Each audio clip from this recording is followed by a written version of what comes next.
Hi students, welcome to Alphos e-learning chemistry classes for second year. The running chapter is organic chemistry and now we are in session number 52. In previous session we discussed about the preparation of carbonyl compounds. Already we discussed some oxidation processes to prepare or to convert the carbon compounds into carbonyl compounds, nothing but like alkenes, alkynes and then alcohols. All these are on oxidation, they are forming carbonyl compounds. And thereafter in previous session just we are having a discussion on the more oxidized forms, nothing but acids and acid derivatives are now converted to carbonyl compounds. So when the substrate is more oxidized than the required product, automatically the chemical phenomena that will involve is nothing but reduction, and hence from reduction process, that is nothing but from acids and acid derivatives like acid chlorides, we are able to convert into carbonyl compounds. There we are employing the reduction process and hence we are using reducing agents, is it not?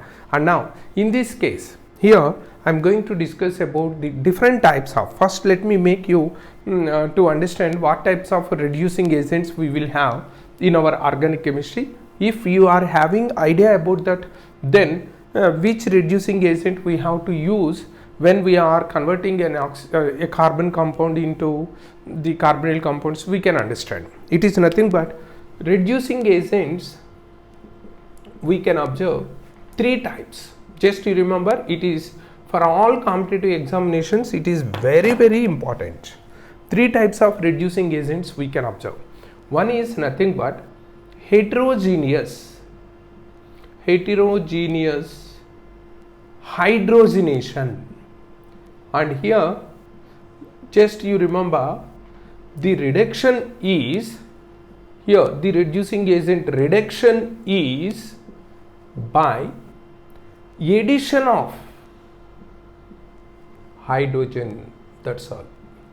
It is due to addition of hydrogen, not because of removal of oxygen. All these are not criteria or they are not considered for this reduction process. Here what we are going to consider as three types of reducing agent, purely it is nothing but addition of hydrogen. And here heterogeneous hydrogenation means just we are using in different process, nothing but hydrogen in presence of platinum or palladium or nickel, like this. When metal, it is metal in presence of metal catalyst, we are trying to add the hydrogen to the substrate, is it not? In such a case the hydrogen addition will take place like this. Two hydrogen free radicals will add to the substrate so as H2. So in heterogeneous hydrogenation, the hydrogen is added to the substrate in the form of free radical, just you remember. Clear? And next one is metal hydride type reducing agents. Here the addition of hydrogen is taking place like this from metal hydrides. Let me give the best known examples for you. It is nothing but lithium aluminum hydride, and next one it is sodium boron hydride, or we can use, it is nothing but dibol H.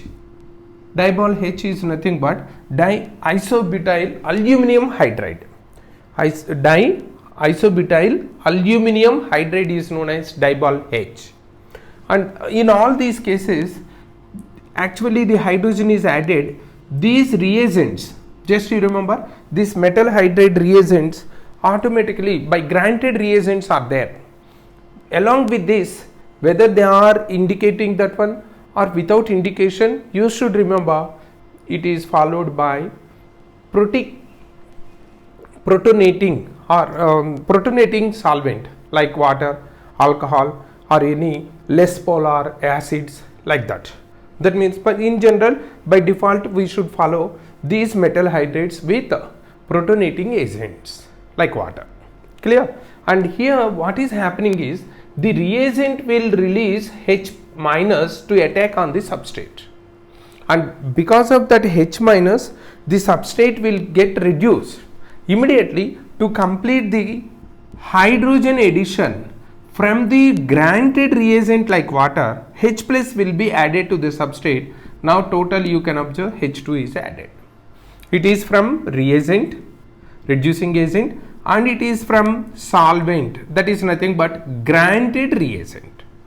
And third kind of reducing agents are metal electron type reducing agents. Here just let me give the examples for this type: zinc in presence of HCl, or tin in presence of HCl, or it is sodium in presence of ethyl alcohol, or magnesium in presence of HCl or H2O, like this. Here what is happening is there is no hydrogen released from the reagent. Just here what is happening is the reagent will release 2 electrons, and the granted reagents like protic solvents will release 2 H plus, and now you can observe 2 electrons plus 2 H plus, the total is H2. Like that, depending on the mode of addition of hydrogen, that is, it may be in the form of free radical, then it is heterogeneous hydrogenation. It may be in the form of hydride followed by H plus. That here you remember, hydride releasing agent is the reagent. That's why they are known as metal hydride types. From these metal hydrides only H minus will be released, but not H plus, but not H2. And then automatically the granted reagent, which is nothing but automatically when, say for example, lithium aluminum hydride is the reagent they are giving. By default, by granted, you have to consider the H2O is also there. That is, this lithium aluminum hydride will release H minus, and that granted reagent will release H plus. Clear? And like that. And one more, third type is nothing but metal electron type. Here the reagent will release only electrons. The reagents will release 2 electrons, and the granted reagent will release 2 H plus. The total 2 electrons plus 2 H plus is nothing but H2. Like that, different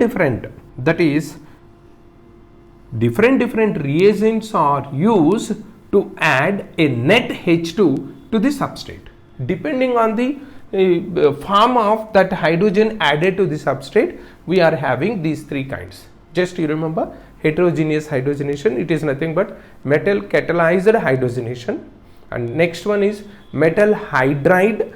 Here the hydrogen is added to the substrate in the form of H minus, and next one is metal electron type, where metals and protic solvents or protic acids are used, and here metals are able to release electrons, and immediately the solvent will release H plus, totally H2 is added.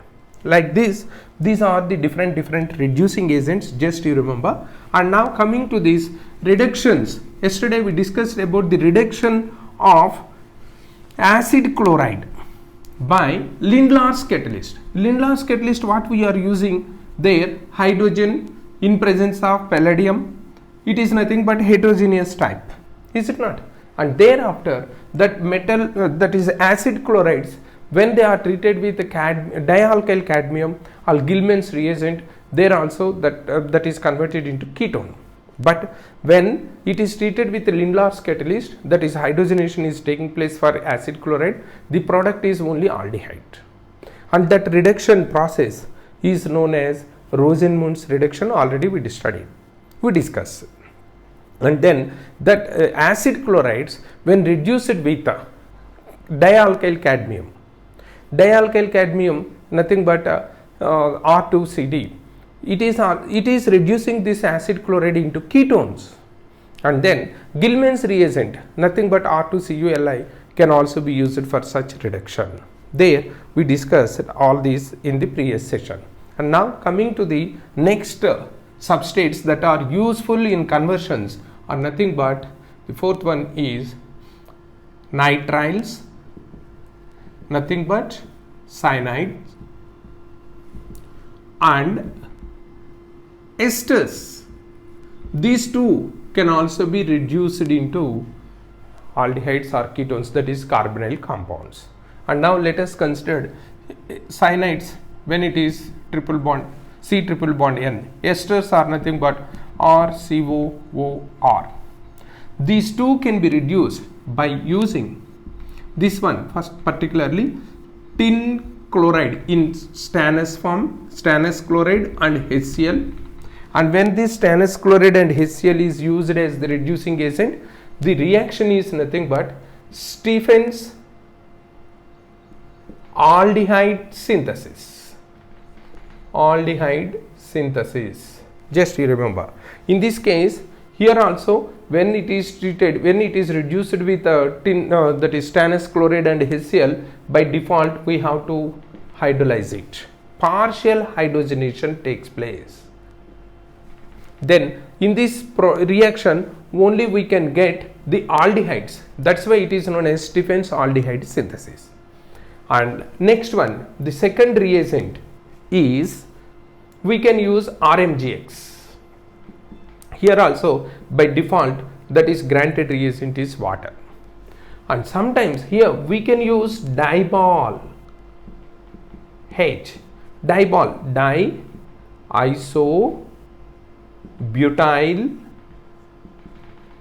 aluminum hydride. This is dibol H. Now let me write this. Isobutyl. Isobutyl is nothing but it is CH3, CH3, CH2. This is isobutyl. And this is 2. That's why diisobutyl. Aluminum. But aluminum is having 3 valency. The other third valency is bonded with hydrogen. This hydrogen is responsible for the reduction. It is in the form of H-. That's why diisobutyl is considered as diisobutyl aluminum hydride is considered as metal hydride type of reducing agent. Clear? These can be used for the preparation or for the conversion of cyanides or esters into respective carbonyl compounds. And now let us go how it is happening. Just you remember RCN when treated with SnCl2 in presence of HCl, first it is converted to RCH double bond NH. This is known as imine, you remember. NH2 is imine. Amine means amine. And NH double bond, separate bonds when present like this, it is secondary amine. Still it is amine. But the 2 valency is bonded with the same carbon, then it is known as imine. Just to remember. And this imine when formed, when it is hydrolyzed, because hydrolysis is by default. Just you remember, this NH is replaced by oxygen, thereby it is forming RCHO plus NH3. This is aldehyde. So in this process we can prepare only aldehyde. That's why it is known as Stephens aldehyde synthesis. And now in case if this cyanide is HCl, can you guess what will be the product here? It is SnCl2 in presence of HCl, and hydrolysis it is giving HCHO, that is formaldehyde. Other than hydrogen cyanide it is giving aldehyde. That means in this process we can't prepare ketones. We can't prepare ketones, just you remember. In this process, that is Stephens process, we can't prepare ketones. Clear? And in this case, instead of SnCl2 and HCl, we can also use dibol H. Dibol H is also, when it is used for the reduction process, this cyanide, that is HCN or RCN, it is when dibol H, that is dibol H is used, first it converts to imine, that is CH double bond NH. This on hydrolysis will produce aldehyde. Like here also, when dibol H is used, first it gives imine, and then on hydrolysis it gives formaldehyde, like that. So from nitriles, by using the reducing agents like diol H or SnCl2 and HCl, we can prepare aldehydes. Clear? And now one more reagent what we can use in this case is RMGX. Just you observe, when RMGX is used as the reagent, it is a breaking in the form of R minus and MgX plus. And now this HCN, when it is added with RMGX, you observe, this R will go to this carbon and MgX will come to this nitrogen, and thereby it is forming RCH double bond NMgX. And in this case, when it is hydrolyzed, hydrolysis is by default. RMGX is also the granted reagent, it is having water, and thereby when it is of hydrolyzed, it is giving aldehyde. And here in this aldehyde, this alkyl group is from RMGX, you have to remember. So when we are using RMGX with hydrogen cyanide, it is giving aldehyde, is it not? In that aldehyde, the alkyl group coming from RMGX, that is nothing but Grignard's reagent. And now let us take other cyanides other than hydrogen cyanide. If we are treating with RMGX, what is happening? Let us see here. When RCN triple bond N is treated with R bar MgX. For convenience sake, I am taking a different alkyl group from RMGX. In this case, this R will go to this carbon, and thereby it is giving R bar double bond N MgX. And this R bar double bond N MgX, it is again imine.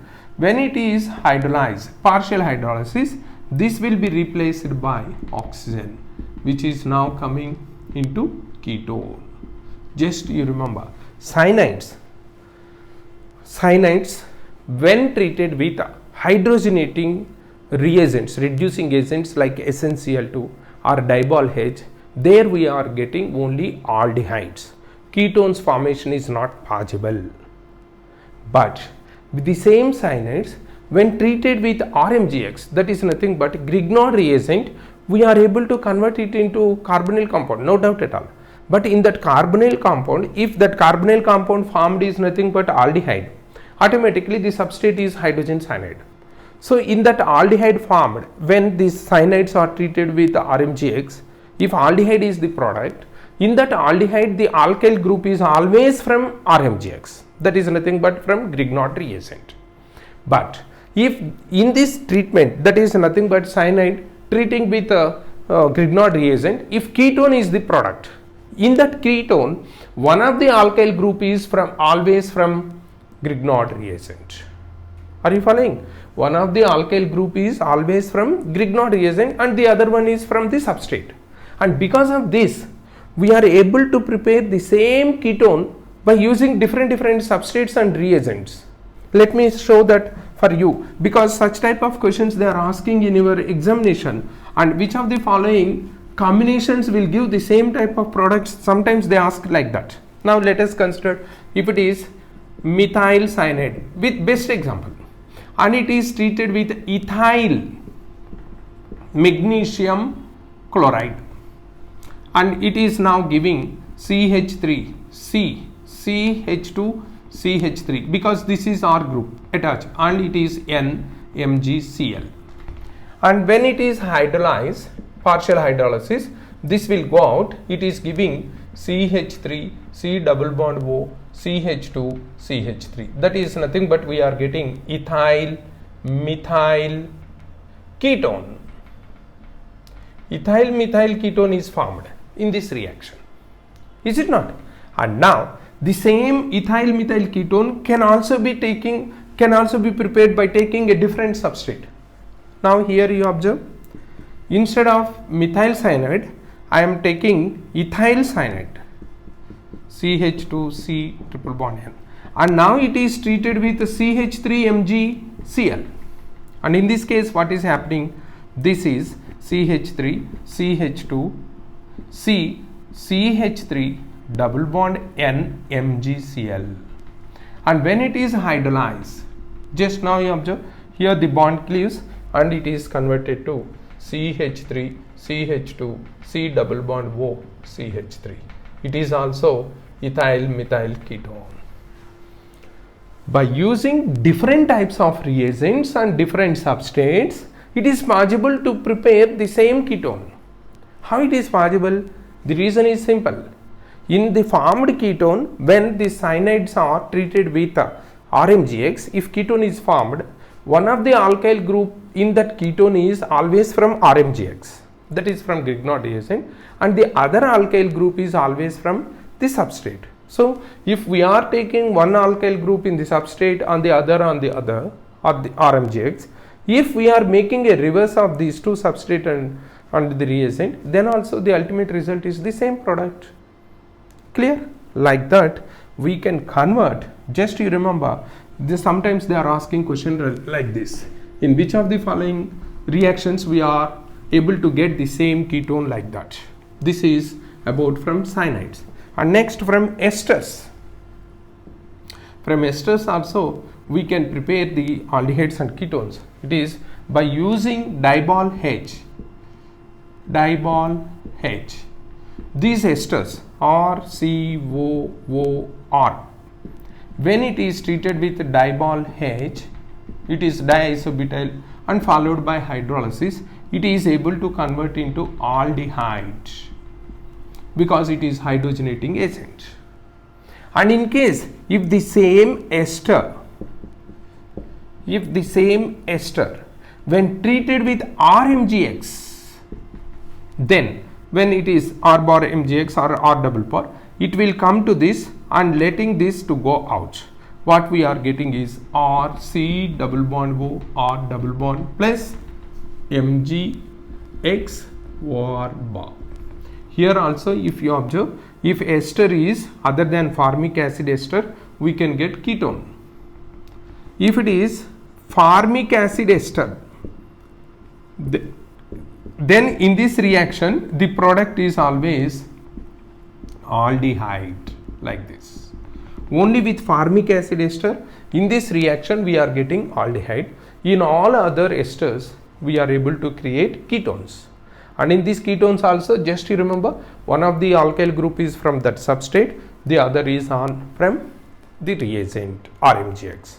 And thereby here also we can prepare the same type of ketone by using different substrates and different reagents. Just you can consider that with the previous example. In the same manner, when the alkyl group is just exchanged and this R is coming to this and this R is coming to this, then this product is same, the ultimate product is same.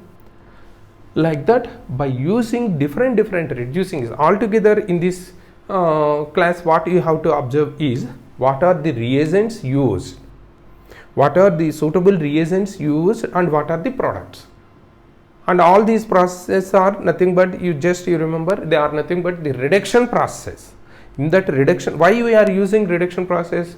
Because all the acids and acid derivatives are more oxidized than carbonyl compounds, and because of that, when we are converting that acids or acid derivatives into carbonyl compounds, we have to employ only the reducing agents. And here we learn different types of reducing agents and how they are performing or how they are working in conversion of those acids or acid derivatives into carbonyl compounds. And there are some same concept is same, but the substrates and the reagents may be different. Altogether, if the final question they asked, in this conversion, when the reagent is adding on the substrate, what type of mechanism we are observing is simply, you remember, it is nothing but nucleophilic substitutions. Nucleophilic substitutions, all these reductions are nothing but nucleophilic substitutions, because here this R will come out in the form of R minus and this OR is going out in the form of OR minus. So a nucleophile is just replacing another nucleophile from the acid derivative, and thereby these reactions are nothing but nucleophilic substitutions. Just you remember, in case of acid esters, converting into carbonyl compounds. The reaction is nucleophilic substitution. And here in case of diball H, the nucleophile that is coming to attack on this is H minus. Just remember, already we discussed about that metal hydride type of reagents are able to release H minus. Is it not? So that H minus is the nucleophile to replace this OR minus. So ester's conversion into carbonyl compound, no doubt at all, it is a reduction process, but that mechanism, that reduction process is happening through nucleophilic substitution. Okay, and in coming session we are going to discuss about the aromatic carbonyl compounds preparations, how they are and what are the substrates and how they can be converted into carbonyl compounds. All this we will discuss in the next topic. Clear? Thank you.